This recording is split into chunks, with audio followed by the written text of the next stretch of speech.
دوسری روایت جامع ترمذی جلد نمبر 2 صفحہ نمبر 14، باب ما جاء فی رحمت الناس، نبی کریم صلی اللہ علیہ وسلم نے ارشاد فرمایا ارحموا من فی الارض یرحمکم من فی السماء، زمین والوں پہ تم رحم کرو، جو آسمان میں ہے وہ تم پہ رحم کرے گا۔ اسی طرح حدیث نمبر 3 جامع ترمذی جلد نمبر 2 صفحہ نمبر 370، سورہ حدید کی تفسیر کے تحت نبی کریم صلی اللہ علیہ وسلم کا ارشاد امام ترمذی رحمہ اللہ نقل فرماتے ہیں لو انکم دلیتم بحبل الی الارض السفلی ذهبت علی اللہ، اگر تم کوئی ایک رسی نیچے والی زمین تک پھینکو تو وہ رسی بھی اللہ کی ذات تک جائے گی۔ معلوم ہوا کہ محض یہ عقیدہ رکھنا کہ اللہ رب العزت آسمان، اللہ رب العزت عرش پر ہے، یہ اہل سنت والجماعت کا عقیدہ نہیں۔ مستوی علی العرش ہونا اللہ کی صفت ہے کہ جس کے بارے میں امام مالک رحمہ اللہ فرماتے ہیں الاستواء معلوم، استواء کا لغتاً معنی معلوم ہے، والکیف عنہ مجہول، اس کی کیفیت ہمیں معلوم نہیں، والسؤال عنہ بدعۃ، سوال اس کے بارے میں کرنا بدعت ہے، والایمان بہ واجب، ایمان اس پہ لانا واجب ہے۔ تو مستوی علی العرش کما یلیق بشانہ، جس کے ہم بھی قائل ہیں، لیکن مستوی علی العرش کا معنی یوں لینا اللہ جسم کے ساتھ عرش پر ہیں، اگر پیغمبر کا عرش پر جانا ثابت ہو جائے تو یہ استواء علی العرش کے خلاف ہوگا، یہ توصیف الرحمان جیسے دجال اور کذاب کا ذہن ہو سکتا ہے، اہل سنت والجماعت کے مسلک اور عقیدہ نہیں۔ اس لیے مولانا طارق جمیل دامت برکاتہ کی گفتگو قرآن و سنت کے موافق، صحابہ کرام رضی اللہ عنہم اجمعین کے ارشادات کے موافق ہے، اور ان پہ طرز کرنا گویا قرآن پہ طرز کرنا ہے، ان پہ طرز کرنا گویا حدیث پیغمبر پہ طرز کرنا ہے، اور ان پہ اعتراض کرنا ان مواضع میں گویا کہ حضرات صحابہ کرام رضی اللہ عنہم اجمعین کی رائے پر اعتراض کرنا ہے۔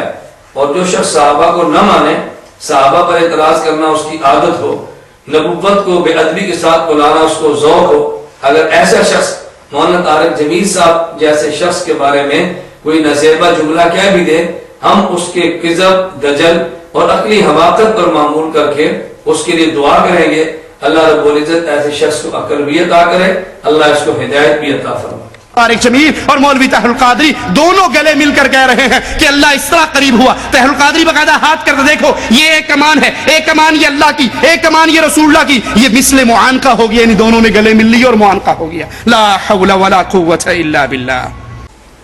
گرامی قدر سامعین اور محترم ناظرین، آپ حضرات نے توصیف الرحمان دجال کا ایک اور دجل دیکھا، اس میں 2 کلپس دکھائے، ایک مولانا طارق جمیل دامت برکاتہ کا اور ایک پروفیسر طاہر القادری کا۔ ثم دنا فتدلى وكان قاب قوسين او ادنى، اور جب سامنے قاب قوسين او ادنى، اور جب سامنے فرق یا حبیبی ادنو منی، میرے حبیب قریب آؤ، آپ قریب ہے، یا حبیبی ادنو منی، میرے حبیب اور قریب آؤ۔ پھر تیسری مرتبہ یا حبیبی، اے میرے حبیب ادنو منی، میرے قریب آؤ۔ عرش کے اوپر کے پردے جو 70,000 بھی چاک ہو گئے، اور اللہ اپنے سامنے 3 مرتبہ قریب کر کے یہ خطاب فرما رہے، تو کتنی پرواز ہوگی اس نبی کی بھائی؟ کیا خبر، تم نور و بشر میں جگڑتے رہتے ہو۔ ارے ایک مقام وہ آتا ہے عالم خلق میں جہاں بشریت بھی علائق میں داخل ہے اور نورانیت بھی علائق میں داخل ہے، وہاں جانے کے لیے بشریت سے بھی نکلنا پڑتا ہے اور نورانیت سے بھی نکلنا پڑتا ہے۔ جب لا مقام پہ پہنچے تو مصطفیٰ جب عالم عرش پہ آئے تو بشریت کا لباس اتار دیا تھا، جب عرش پر آئے تو بشریت کا لباس اتار دیا تھا، اور جب عرش والوں کو چھوڑ کر لا مقام میں گئے نورانیت کا لباس بھی اتار دیا تھا۔ اب کون سا لباس رہ گیا؟ ہائے ہائے، ہک ہے ہک ہے ہک ہے ہک ہے ہک ہے ہک ہے، جیڑا ہک کو ڈو کر جانے او کافر تے مشرک ہے۔ دنا کی کمان تھی، وہ جو ادھر سے آ رہا تھا، ایک اس کی کمان تھی، ایک فتد اللہ جو ادھر سے آ رہا تھا بلانے والا، ایک جانے والے کی کمان تھی، ایک بلانے والے کی کمان تھی. جب دونوں ہاتھ دو کمانوں کی مانند مل جائیں تو دو کمانوں کا ملنا مثل معان کا ہو جاتا ہے. اور دونوں کلپس دکھانے کے بعد نتیجہ کیا نکالا کہ جو عقیدہ طاہر القادری کا ہے وہی عقیدہ مولانا طارق جمیل صاحب کا ہے. حالانکہ مولانا طارق جمیل سے گفتگو الگ ہے اور طاہر القادری گفتگو الگ ہے.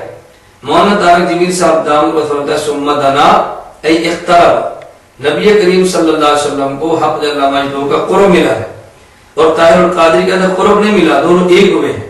طاہر القادری نے کہا ہک ہے ہک ہے ہک ہے، اور جو ہک کو ڈو آکے کافر ہے مشرک ہے.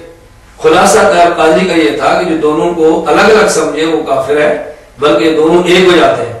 تو طاہر القادری دونوں کے وجود کے ایک وجود ہونے کا قائل ہے. مولانا طارق جمیل دامت برکاتہم نبی پاک صلی اللہ علیہ وسلم کے لیے اللہ کی ذات میں حلول کے قطعاً قائل نہیں ہے. تو مولانا کا نظریہ الگ ہے اور طاہر القادری کا نظریہ الگ ہے. تو اس ظالم نے دو کلپس کہاں کے اکٹھے کیے اور کس قدر غلط نتیجہ کیا.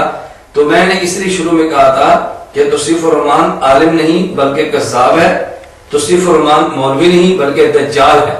اس کے دجل سے اللہ پوری امت کو محفوظ فرمائے، اس کے کذب اور شر سے خدا پوری امت مسلمہ کو محفوظ رکھے.